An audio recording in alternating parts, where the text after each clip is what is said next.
Bismillahirrahmanirrahim. Bismillahirrahmanirrahim. Assalamualaikum warahmatullahi wabarakatuh.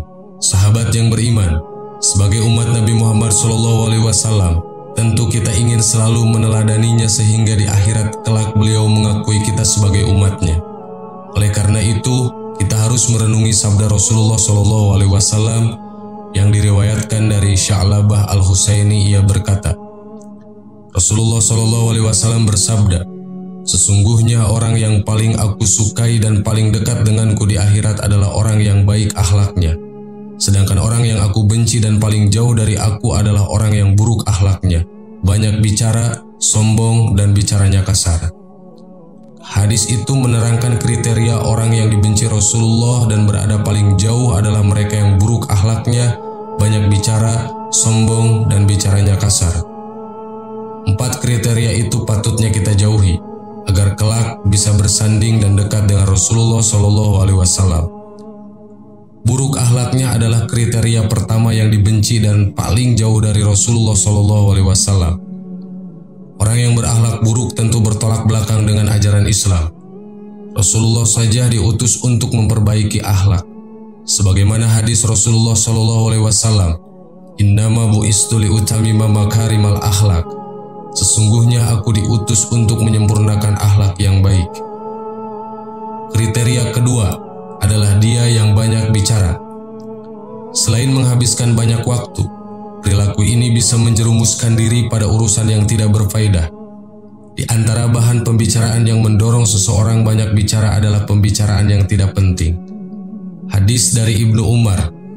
Dari Ibnu Umar berkata bahwa Rasulullah SAW bersabda, janganlah kalian banyak bicara tanpa berzikir kepada Allah, karena banyak bicara tanpa berzikir kepada Allah membuat hati menjadi keras, dan orang yang paling jauh dari Allah adalah orang yang berhati keras.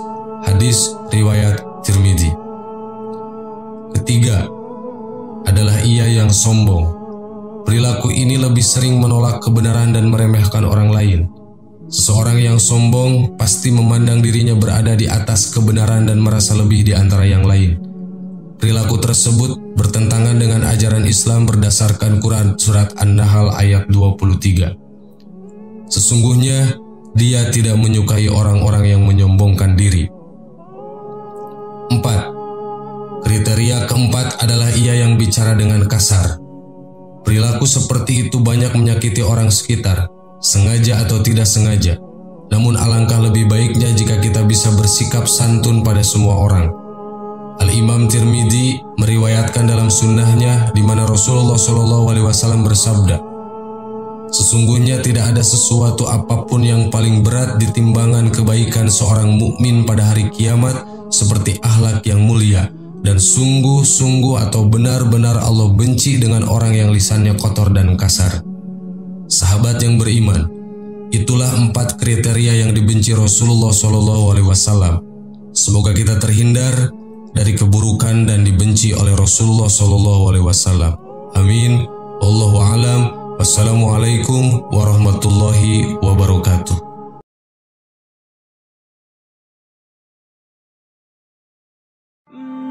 Bismillahirrahmanirrahim. Assalamualaikum warahmatullahi wabarakatuh.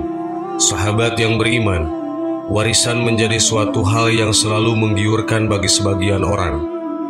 Di dunia ini warisan identik dengan harta benda dari keluarga atau kerabat yang sudah meninggal dunia. Tidak jarang hal ini menjadi perebutan bahkan perpecahan dalam sebuah keluarga.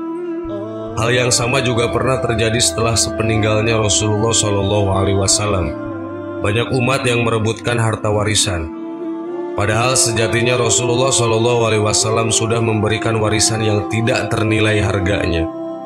Warisan tersebut tidak berbentuk harta, uang, rumah mewah, ataupun kesenangan dunia lainnya.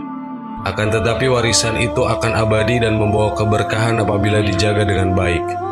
Lantas warisan apakah yang diberikan Rasulullah SAW kepada umatnya? Berikut informasi lengkapnya.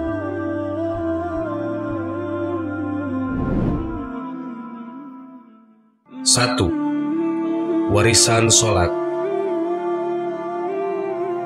Warisan pertama yang ditinggalkan oleh Rasulullah SAW untuk umatnya adalah sholat. Sholat merupakan ibadah yang paling utama di antara amalan-amalan kebaikan lainnya. Bahkan Allah Subhanahu wa Ta'ala menjadikan sholat sebagai tolak ukur dari segala amal ibadah lainnya. Bila baik sholat tersebut, maka baiklah amalan yang lainnya.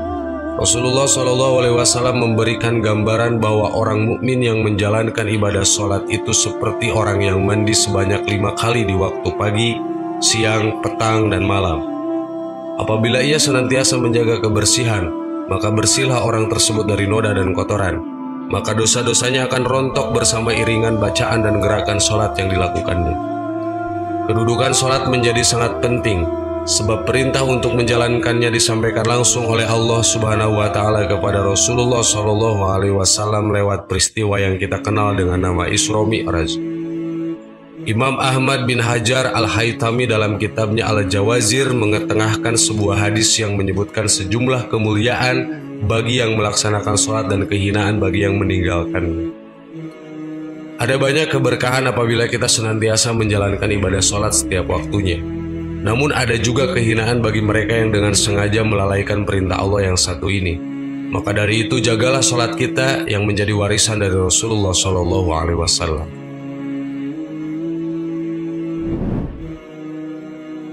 2. Warisan membaca Al-Quran.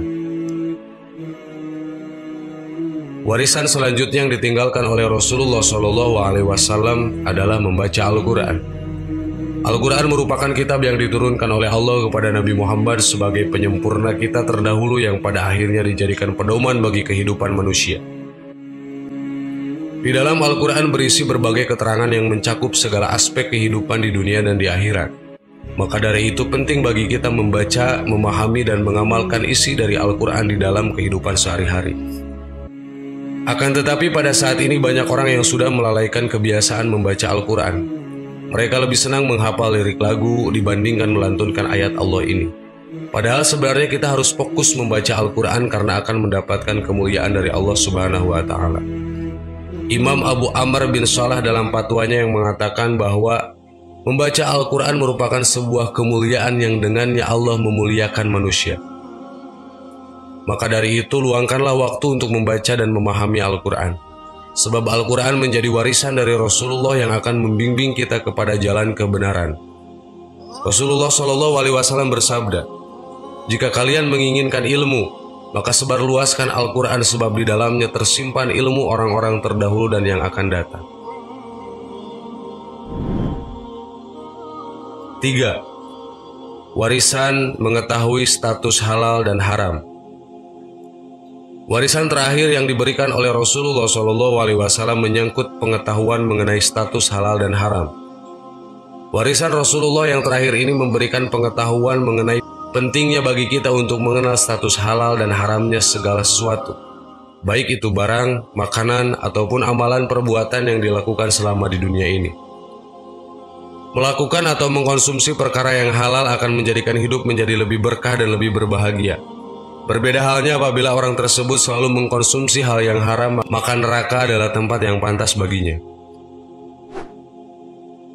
Sahabat yang beriman, demikianlah informasi mengenai 3 warisan dari Rasulullah SAW yang jadikan hidup manusia lebih berkah apabila menjalankannya. Ketiga warisan ini harus senantiasa kita jaga sebaik mungkin agar mendatangkan kebahagiaan sejati baik di dunia maupun di akhirat kelak. Wallahu a'lam. Wassalamualaikum warahmatullahi wabarakatuh.